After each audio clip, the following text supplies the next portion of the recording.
Il m'appartient de vous présenter brièvement cette nouvelle université d'automne. Je ne vais pas vous relire le programme. Je suppose que puisque vous êtes là, c'est que vous l'avez lu et qu'il vous intéresse. Je voudrais plutôt essayer de décrire quel cheminement nous a conduit à ce programme et dans quel esprit nous l'avons conçu, avant de vous donner 2-3 éléments pratiques sur le déroulement. Ce programme a été élaboré par un petit groupe de travail auquel je participais et dont la plupart des animateurs des tables rondes de ces 2 journées ont été membres.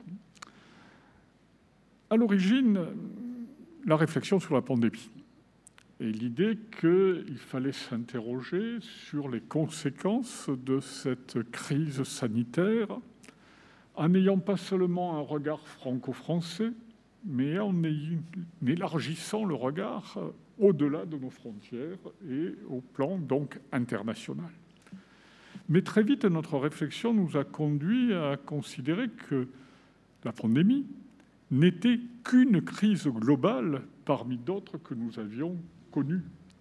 Et on peut penser à la fameuse crise financière de 2008, on peut penser à la crise environnementale, on peut penser à ce que je n'ose appeler des crises sécuritaires. Mais enfin, notre société, comme l'a dit Madame la maire, va de crise en crise, au point qu'on peut se demander si le mot « crise », comme elle le disait, est toujours bien adapté à la situation.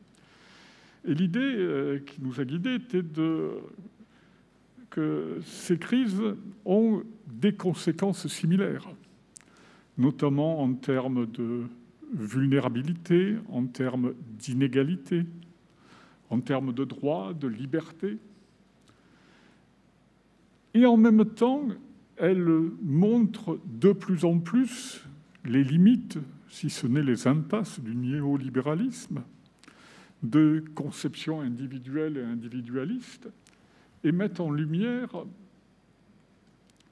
l'importance de valeurs comme les valeurs de solidarité, de notions comme celle de commun, et des outils qui permettent de faire vivre ces solidarités et de gérer collectivement ce commun.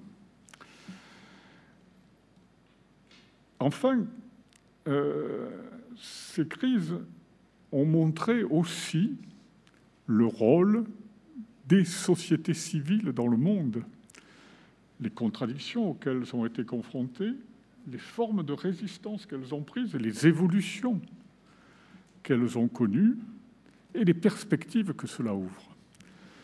Pour traiter de ce sujet, il aurait fallu des travaux d'une autre ampleur que la douzaine d'heures de notre université d'automne, mais nous avons quand même voulu l'affronter. Et je dirais, nous vous proposons un parcours qui va commencer par une vision un peu générale de ces problématiques, à travers un économiste et une spécialiste des questions de santé, qui va passer ensuite par une réflexion sur les relations internationales, sur les libertés, sur les solidarités, pour terminer finalement avec une table ronde où vont témoigner un certain nombre d'organisations de la société civile dont vous avez vu qu'elles sont très diverses. Et c'est volontairement que nous avons fait les choix de cette diversité pour montrer que la société civile, c'est un large panel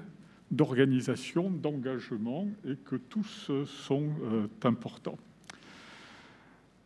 Nous avons conçu cette université d'automne à la fois pour faire des constats, mais aussi pour ne pas en rester au constat et pour réfléchir sur les perspectives qui s'ouvrent, qui sont devant nous, et évidemment, puisque nous sommes Ligue des droits de l'homme, les perspectives en termes de droits, pas seulement droit, liberté au sens étroit du terme, mais bien droit dans l'ensemble de l'acception de ces termes.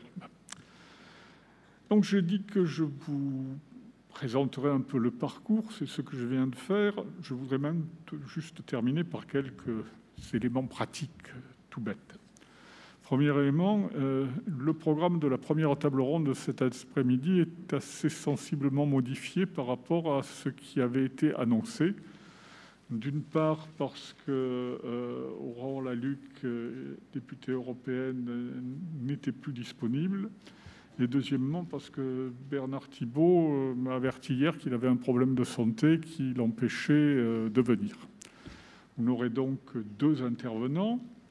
Bertrand Mady qui était déjà annoncé, et Pierre Larouturou, député européen, a accepté au pied levé de remplacer Aurore Lalucq. Donc cette table ronde qui devait avoir 3 entrées n'en aura plus que 2. Ça permettra à chacun des intervenants d'intervenir un peu plus longtemps et à vous de poser des questions et de débattre. Parce que c'est le second point que je voulais aborder. Évidemment, comme dans toutes nos universités d'automne, on veut essayer de laisser une place au débat. Pas énorme, mais en gros, nous avons conçu les tables rondes pour que, si les intervenants tiennent leur temps de parole, et ça va être le rôle des animateurs de leur faire tenir ce temps de parole, il y ait au moins une demi-heure de possibilité d'échange avec la salle. Et nous aurons 2 manières d'échanger avec la salle. Vous pouvez demander un micro, mais vous pouvez aussi, il y a des petits papiers au bord de la tribune, vous pouvez aussi poser une question par écrit qui sera remise à l'animateur, et l'animateur pourra soit poser directement la question, soit faire une synthèse s'il y a plusieurs questions identiques ou convergentes.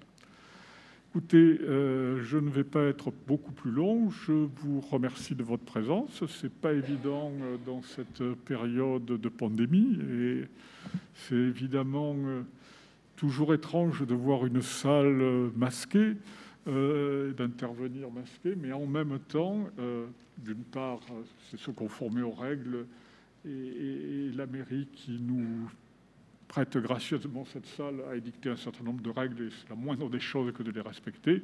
Et deuxièmement, surtout, c'est pour la santé de chacun de nous et plus généralement la santé de tous. Je vous remercie.